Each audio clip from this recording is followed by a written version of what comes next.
ꯖꯤꯔꯤꯕꯥꯝ ꯏꯝꯐꯥꯜ ꯖꯤꯔꯤꯕꯥꯝ ꯇꯃꯦꯡꯂꯣꯡ ꯁꯔꯚꯤꯁꯀꯤ ꯑꯅꯧꯕ ꯍꯦꯂꯤꯀꯣꯞꯇꯔ ꯑꯃ ꯉꯁꯤ ꯁꯪꯒꯥꯈ꯭ꯔꯦ꯫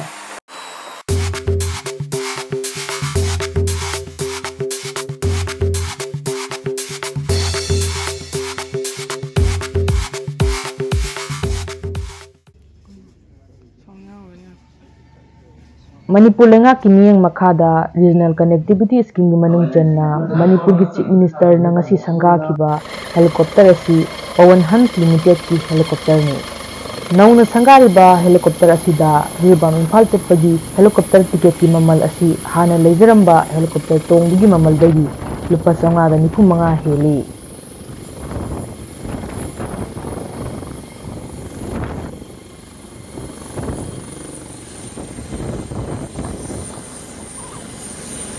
ꯖꯤꯔꯤꯕꯥꯝ ꯏꯝꯐꯥꯜꯒꯤ ꯑꯣꯏꯅ ꯍꯦꯂꯤꯀꯣꯞꯇꯔ ꯑꯃꯈꯛꯅ ꯁꯔꯚꯤꯁ ꯇꯧꯗꯨꯅ ꯂꯩꯖꯔꯝꯕꯗꯒꯤ ꯉꯁꯤ ꯑꯅꯧꯕ ꯍꯦꯂꯤꯀꯣꯞꯇꯔ ꯑꯃꯁꯨ ꯁꯪꯒꯥꯕꯤꯗꯨꯅ ꯖꯤꯔꯤꯕꯥꯝ ꯏꯝꯐꯥꯜꯒꯤ ꯑꯣꯏꯅ ꯍꯦꯂꯤꯀꯣꯞꯇꯔ 2 ꯊꯝꯕꯤꯕꯒꯤꯗꯃꯛꯇ ꯖꯤꯔꯤꯕꯥꯝ ꯃꯤꯌꯥꯝꯅ ꯍꯔꯥꯎꯕ ꯐꯣꯡꯗꯣꯛꯅꯔꯛꯂꯤ꯫ ꯑꯗꯨꯕꯨ ꯉꯁꯤ ꯁꯪꯒꯥꯔꯤꯕ ꯍꯦꯂꯤꯀꯣꯞꯇꯔ ꯑꯁꯤꯁꯨ ꯍꯥꯟꯅꯒꯤ ꯂꯩꯖꯔꯤꯕ ꯍꯦꯂꯤꯀꯣꯞꯇꯔ ꯇꯣꯡꯕꯒꯤ ꯃꯃꯜ ꯑꯁꯤꯒꯨꯝꯅ ꯂꯨꯄꯥ 2,250ꯗ ꯂꯩꯍꯟꯅꯤꯡꯕꯒꯤ ꯑꯄꯥꯝꯕꯁꯨ ꯖꯤꯔꯤꯕꯥꯝ ꯃꯤꯌꯥꯝꯅ ꯐꯣꯡꯗꯣꯛꯅꯔꯛꯂꯤ꯫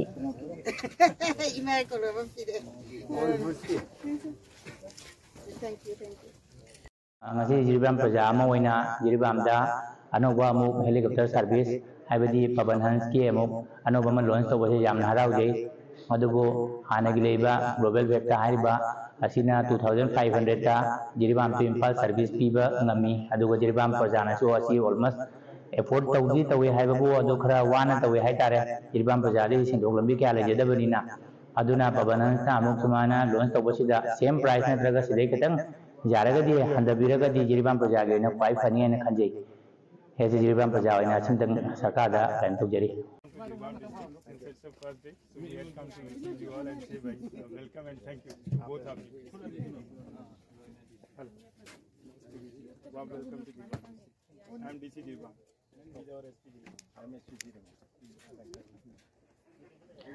ꯍꯥꯟꯅ ꯂꯩꯖꯔꯝꯕ ꯍꯦꯂꯤꯀꯣꯞꯇꯔ ꯑꯗꯨꯅ ꯒ꯭ꯂꯣꯕꯜ ꯚꯤꯛꯇ꯭ꯔꯥ ꯀꯝꯄꯅꯤꯒꯤ ꯍꯦꯂꯤꯀꯣꯞꯇꯔꯅꯤ꯫ ꯍꯦꯂꯤꯀꯣꯞꯇꯔ ꯑꯗꯨꯅ ꯂꯨꯄꯥ 2,250ꯗ ꯆꯌꯣꯜ ꯑꯃꯗ ꯅꯤꯡꯊꯧꯀꯥꯕ ꯂꯩꯕꯥꯛꯄꯣꯛꯄ ꯁꯒꯣꯜꯁꯦꯟ ꯑꯃꯗꯤ ꯊꯥꯡꯖ ꯅꯨꯃꯤꯠ 4ꯅꯤ ꯆꯨꯞꯅ ꯁꯔꯚꯤꯁ ꯇꯧꯗꯨꯅ ꯂꯥꯛꯂꯤ꯫ ꯑꯗꯨꯒ ꯉꯁꯤ ꯁꯪꯒꯥꯔꯤꯕ ꯍꯦꯂꯤꯀꯣꯞꯇꯔ ꯑꯁꯤꯅ ꯄꯋꯟ ꯍꯟꯁ ꯂꯤꯃꯤꯇꯦꯗꯀꯤ ꯍꯦꯂꯤꯀꯣꯞꯇꯔꯅꯤ꯫ ꯍꯦꯂꯤꯀꯣꯞꯇꯔ ꯑꯁꯤꯁꯨ ꯆꯌꯣꯜ ꯑꯃꯗ 3ꯂꯛ ꯁꯔꯚꯤꯁ ꯇꯧꯗꯨꯅ ꯃꯤꯌꯥꯝꯒꯤ ꯁꯦꯕꯥ ꯇꯧꯔꯒꯅꯤ ꯍꯥꯏꯔꯤ꯫ ꯑꯗꯨꯝ ꯑꯣꯏꯅꯃꯛ ꯍꯦꯂꯤꯀꯣꯞꯇꯔ ꯑꯁꯤ ꯇꯣꯡꯕꯒꯤ ꯃꯃꯜꯅ ꯂꯨꯄꯥ 3,395ꯅꯤ ꯍꯥꯏꯔꯤ꯫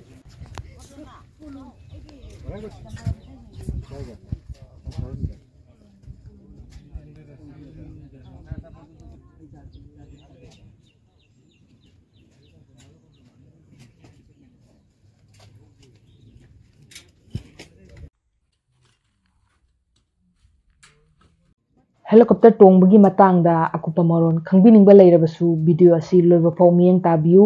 ꯃꯁꯤꯗꯒꯤ ꯍꯦꯟꯅ ꯈꯪꯕꯤꯅꯤꯡꯕ ꯂꯩꯔꯒꯗꯤ ꯀꯃꯦꯟꯠ ꯁꯦꯛꯁꯟꯗ ꯊꯝꯕꯤꯔꯝꯃꯨ꯫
Okay.